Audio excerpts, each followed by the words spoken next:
Bagong taon, bagong buhay. Abutin na ang lahat ng mga pangarap. Graduate with honors, promotion, bagong cellphone, bagong kotse, bagong bahay, laksa-laksang salapi. Sabay, ha sa lahat ng mga doubters at haters. Kaya kailangan din ng doble kayod. Yes ng yes sa lahat ng utos-tipos. Bawal malate, lalong bawal umabsent. Ilayo muna sa isip ang bakasyon. Matagal pa yun. Wala munang dagundong na mga alon sa iyong mga tenga. Kayod. Wala munang masarap na simoy ng hangin mula sa dagat. Kayod pa. Wala munang duyan sa lilim ng mga puno. Walang tampisaw sa beach. Walang buhangin sa pagitan ng ating mga paa. Kakayod tayo. Relaxation is for the weak. Walang hahadlang sa pagkamit sa ating mga pangarap. Pero teka, ano nga ba ang pangarap mo sa buhay? Dito kasi sa Sorsogon, medyo naiiba ang pangarap ng isang grupo ng mga kabataan. At yan ang magkaroon ng Forever Sunday.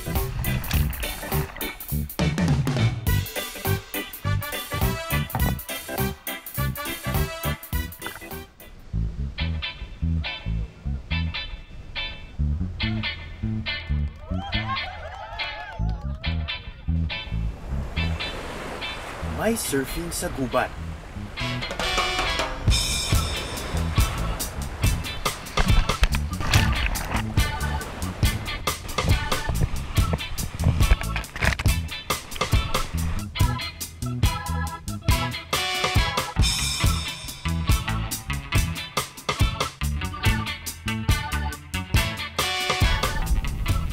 Kapapasok pa lamang ng bagong taon. Pero hindi sa opisina ang lakad ng mga taga-Gubat Sorsogon. Ang kanilang hinahabol ngayong araw, hindi mga deadline, kundi ang perfect wave.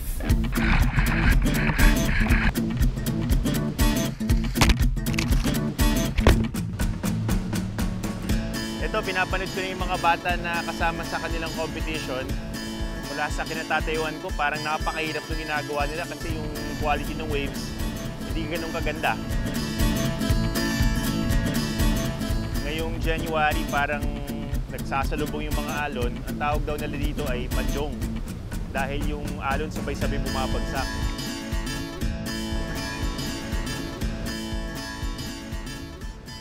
Si Valang Manuko sa labang ito, 13 taong gulang. Bakit? Isa kasi siya sa pinakabatang surfers dito. At siya rin ang pinakamaliit sa lahat.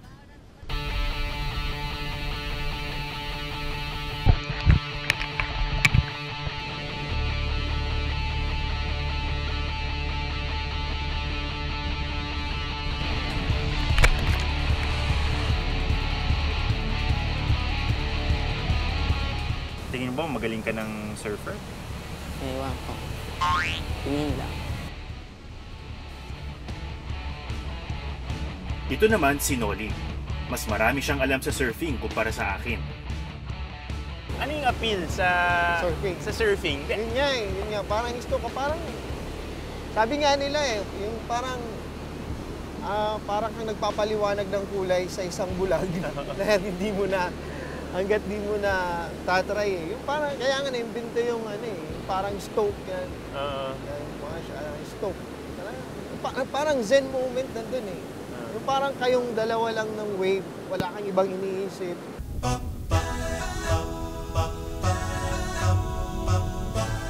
Pagpalo ng alas 10 ng umaga, low tide na. Tigil muna ang competition.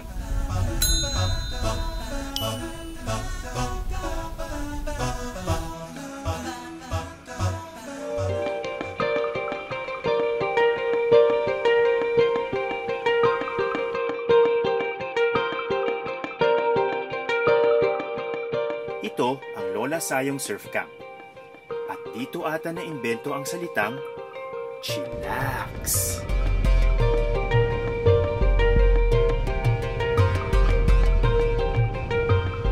Simula ng proyekto ni Noli at ang kanyang mga kaibigan. Lahat tubong gubat. Gusto nilang pagsamahin ang kanilang hilig sa surfing at pagmamahal sa probinsya. Kaya ang kanilang solusyon, isang social enterprise.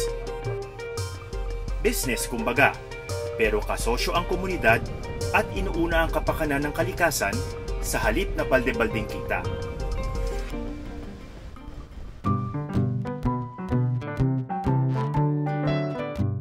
Sa 45 pesos na entrance fee, may token kaming binibigay. Yan.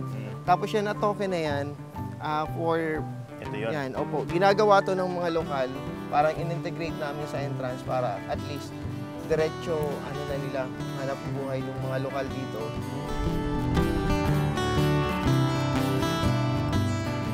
Yung pumapasok dito, talagang gagastos. Kaya yung nag-offer kami ng parang one-stop shop na rin siguro na kung saan lahat ng pwede nilang lahat ng hanapin nila halos nandito na para ma-provide namin.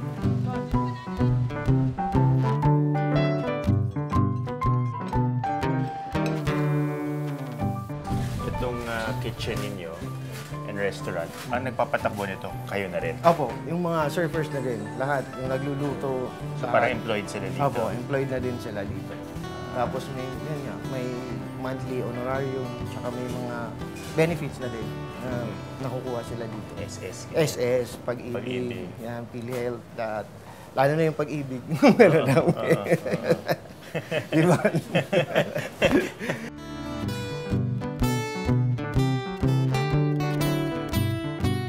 Napansin ko nga, lahat ng mga structures nyo, puro ganito. Opo, kahoy, bamboo, nipa. Opo. Bakit hindi kayo gumamit ng something more durable? Lalo na dito, binabagyo kayo. Opo, isa nga yan sa mga tinatanong, pero mas kailangan para yun nga. Sabi ko nga, paikot yung pera. At least yung pera hindi lang dito sa amin pumupunta. Halimbawa, kasi minsan may mga yearly kaming nagbabago ng maintenance. At least yun, kahit papano, yearly din namin nakukunan yung mga farmers, yung mga gumagawa ng nipa, yung mga nagtatanim ng bamboo, ganyan. O yung mga karpentero, at least na iipon.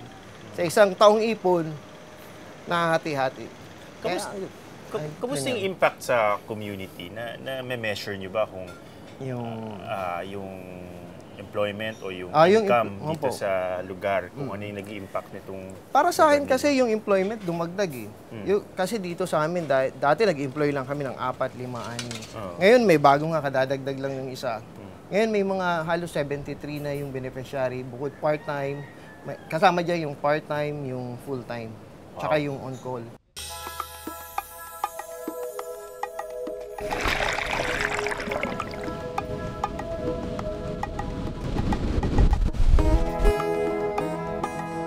Itong surf camp na ito, meron talaga siyang unique na philosophy. At makikita natin yun dun sa mga accommodations dito sa mismong resort. Imbis ng mga malalaking gusali na gawa sa semento, ang ginagamit nila itong mga old style na mga kubo na gawa lang sa sawali, sa mga bamboo at ibang mga local na mga materyales. Ipapakita ko sa inyo yung aking sariling kubo para lang magkaroon kayo ng idea kung anong klaseng vibe yung pinapanatili nila dito sa surf camp.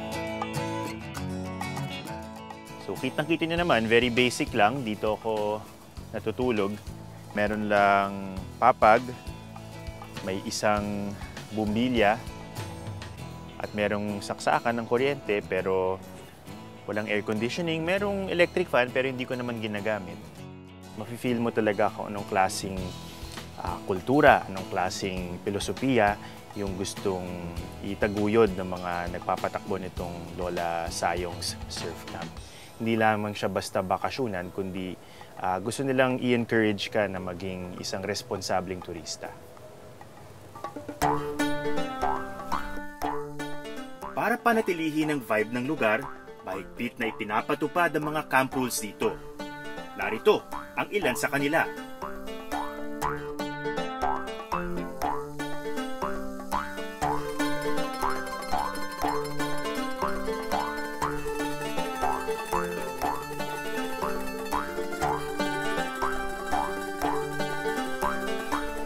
May mga nagagalit ba? Marami. Sa ngayon, marami. Hindi na nakakaintindi, no? Hindi pa siguro. Pero hopefully, maintindihan din nila. Ano Lalo yung- na yung nangyari sa Boracay. Siguro, halos ganun na. Ano yung mga halimbawa ng mga tinanggihan ninyo pumasok? Or meron na ba nangyari na pinaalis ninyo? Dahil, talaga? Meron. Yung mga nag-iingay na talaga. Yung mga, di ba sabi namin yung below moderate pwede uminom. Pero yung iba nasusobrahan kasi iba-iba eh. Kasi pag lasing na minsan, wala na. Hindi mo na hindi mo na makontrol.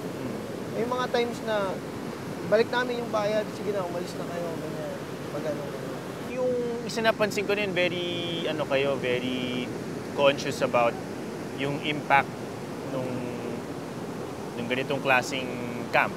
Meron kayong clean up every morning, tapos pinagbabawal niya yung mga single use na mga plastic, tsaka iba pang mga utensils.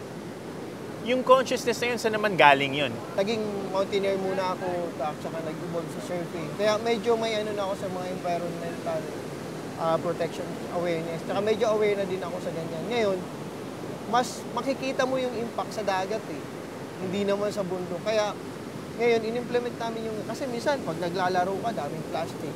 Yung naging palaruan, tsaka parang simbahan na namin ito eh.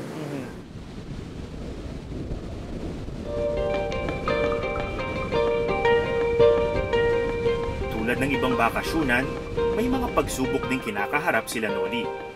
Pero maganda ang takbo ng surf camp ngayon. Sa katunayan, nakatanggap na sila ng ilang parangal bilang mabuting halimbawa ng isang social enterprise. Ang galing, di ba?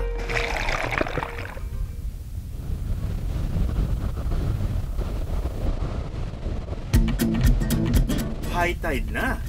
Surfing na ulit!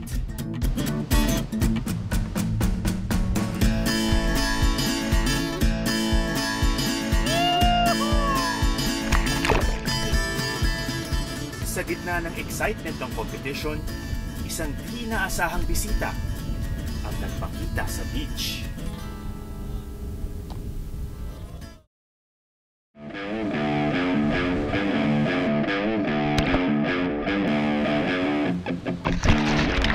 Round 2 ng Alon sa Gubat Surf Competition sa Sorsogon.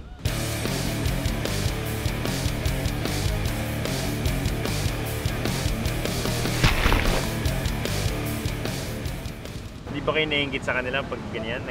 Sila nag-surf, kayo yung nag-judge? Minsan, lalo pag maganda yung alon, siyempre. Gagana. Ikaw naman, ikaw na lang. Binamadali na lang namin para pag-surf. Sa gitna ng umaatikabong labanan, dumating sa beach ang isang surprise guest. Siya, si Lola Sayong, the one and only. Ang reyna ng surf camp. Siya ang may-ari ng lupang ito na buong puso niyang ipinahiram kina Noli para sa kanilang social enterprise. Gaano kalaki po yung lupa? Siguro, mga tulo na hektarya. Magkano po ang bilhin nyo? 115. Wow! Doon naman sa kabila, maliit, 80 pesos. Doon naman sa kabila, maliit, 20 pesos. 20 lang? Oo. May palayan ako doon sa baba, pero mana ko na yun sa magulang ko. Doon naman sa kabila, maliit naman, 30 pesos. Wow, murang-mura. Oo. May mabibili pa po bang ganun dito? Ay, mahal na ngayon. Ano po tingin nyo sa ganyang klaseng laro? Natutuwa ba kayo pag nakikita nyo silang ganyan, no? Ay, siyempre. Ang gagaling din, eh, no? Yung dalawa kong apo na lalaki, mga maliit pa, marunong na mag-surfing. Tinuruan nila. Sinubukan nyo po ba mag-surfing? Ay, hindi nga niya ako naliligo dito. Natatakot ako kung baka malunod ako doon. Kamusta po buhay dito sa inyo? Ay, hindi rin pareho. May Iba-iba. mahirap, may hindi na mahirap.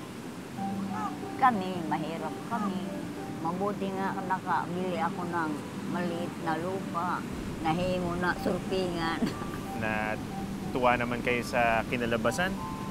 Ay, ang mga trend and scholar, nakatulong kami. Yung pa na mga nagtuturo ng surfing, Bago di sa amo nakadanon, nakatulong, nakadanon. Sabi nga ni Lola, ang mga surfer dito, hindi lamang empleyado ng camp, kundi mga scholar pa. Pero mahigpit ang tagubilin sa mga bata. No school, no surfing. Magagaling na ba yung mga bata dito? Magaling na, magagaling. At least ngayon nakakasa. Tsaka importante din, nag-aaral eh. Nag-surf, nag-aaral. Sa competition naman, kinukuha namin yung attendance nila.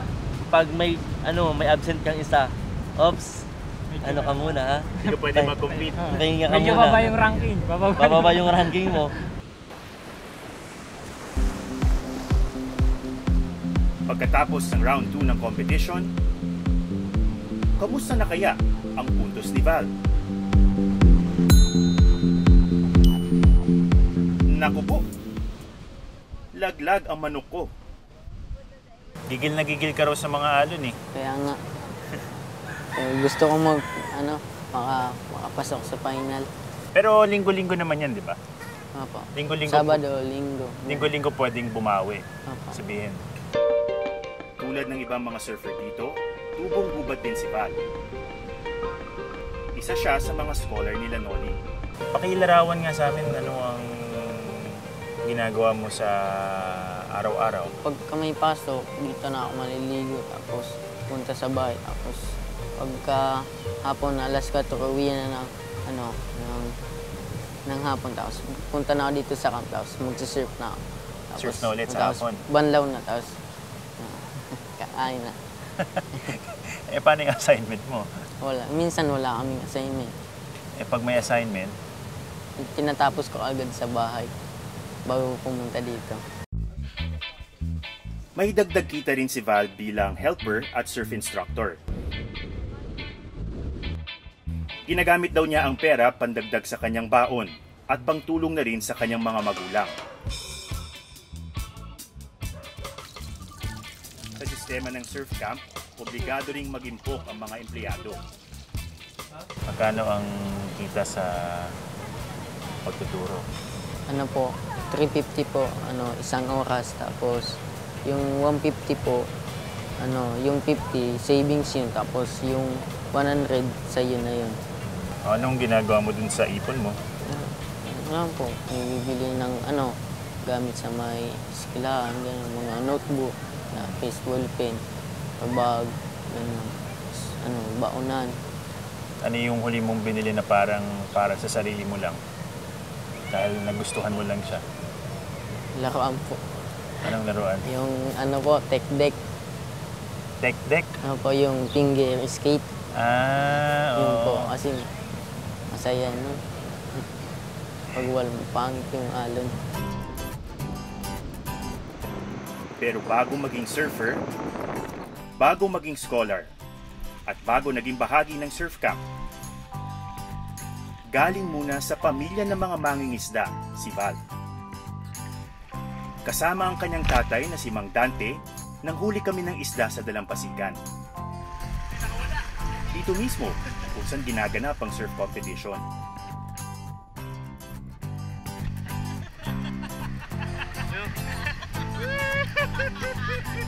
Napakaliit! Ito yung mas malaki niyang kapatid. Ano, ulit? Ulit yan. Hanggang sa makaano tayo, Rami. Aking ganyo pala to pag nakakahuli Ito yung mga tinatawag na single-use plastics na pagkatapos gamitin, tapo na agad. Madalas, pumunta siya sa dagat. Ito, nakikita nga natin. Kaya dito sa kanilang eco park, bawal yung mga ganito. Pag nakakita ka ng basura sa dagat, anong naiisip mo? Linisan. Linisan ko. Tapos itapon sa amang basurahan. Ikaw ba dati, kamusta ka ba sa basura? Kung saan mo lang ba tinatapon? Dati po. Dati. Hindi pa ako marunong mag-surf. Pero ngayon? Hindi na po. Tinatapon ko na sa tamang basurahan, hindi sa gilid-gilid lang. Hindi man masasabing nakaahon na sa kahirapan, unti-unting binabago ng surf camp ang buhay ng mga tulad ni Val. Si Tatay Dante, nakaka-extra din dito bilang tagalinis sa beach. Nung panahon na hindi pa siya nagkatrabaho dito, kumusta yung buhay niyo nun? Ano po, wala lang. Mimingwit sin tatay ko. Mimingwit lang. Tapos, isang kontraksyon. Ganun, panday, ganun. Kung ikukumpara mo yung buhay niyo ngayon tsaka noon, ano yung mas okay? Ano yung mas okay yung kita? Mas nakakaluwag kayo ng konti? Mas okay ngayon kasi nakaluluwag ako ngayon.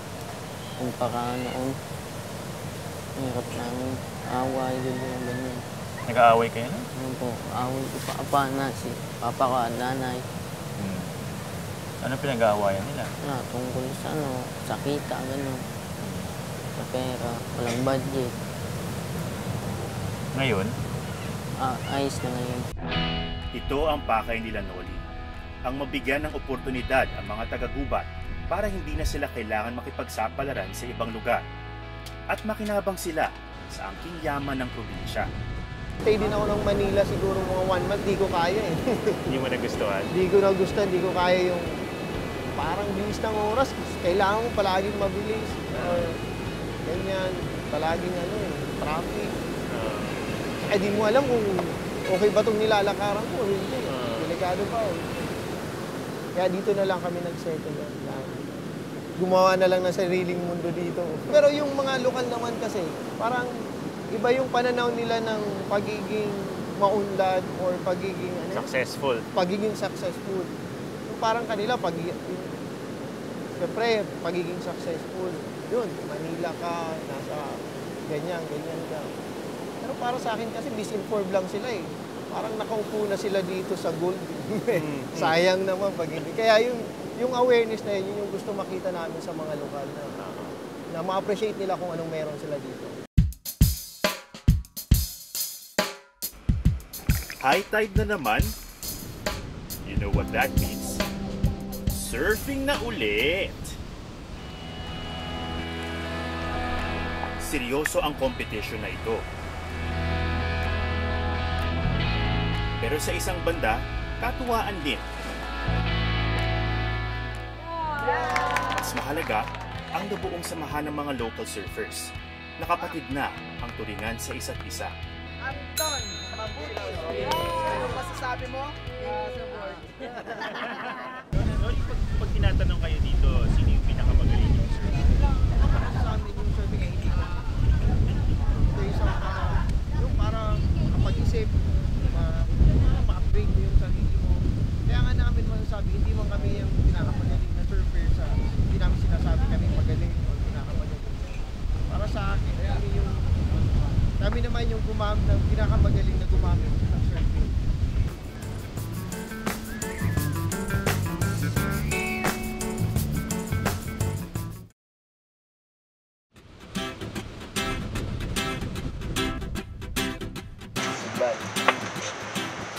Araw ng Lunes.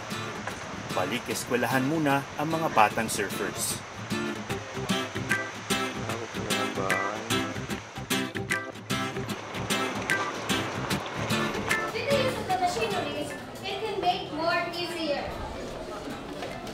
Okay, so I remind you about your output in theory. Mas tahimik sa surf camp ngayon. Tapos na ang competition. At umuwi na rin ang mga nagbakasyon noong weekend.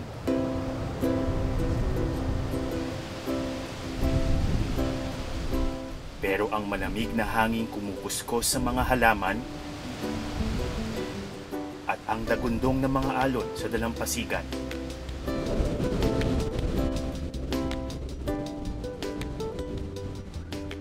Hindi nagbabakasyon. Kaya naman nanatili na rito sila Noli. Posible pa to gawin sa ibang lugar sa Pilipinas na mas bigger scale? Kasi kayo, para kayong ganito lang. isang kaharian kayo dito. Posible. Posible talaga. Kung kami nga nagawa, alos mga tambay lang lahat ng nandito eh. Sinatawag. Hindi naman nakapag-aral lang kung ano-ano yung mga nandito, nagawa namin. Lalo pa siguro pag pinag-aralan ng mga kayang-kaya gawin. Parang gusto namin ma-preserve kung ano ito noon na bago kami pumasok dito. Yung parang yung vibe na gusto namin dito, yung parang Sunday afternoon palagi. Yung parang kasing yung chill lang lahat. Yan.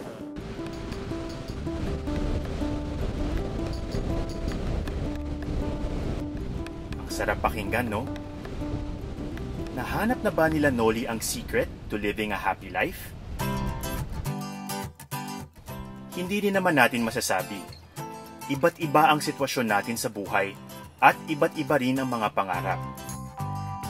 Pero, hindi iisa ang sukatan ng tagumpay dahil sa isang sulok ng gubat Sorsogon kahit may mga pagsubok, masaya, marangal, at makabuluhan. Ang kanilang Forever Sunday. Magandang gabi. Mula rito sa Sorsogon, ako si Ato Maraulio. At ito ang Eyewitness.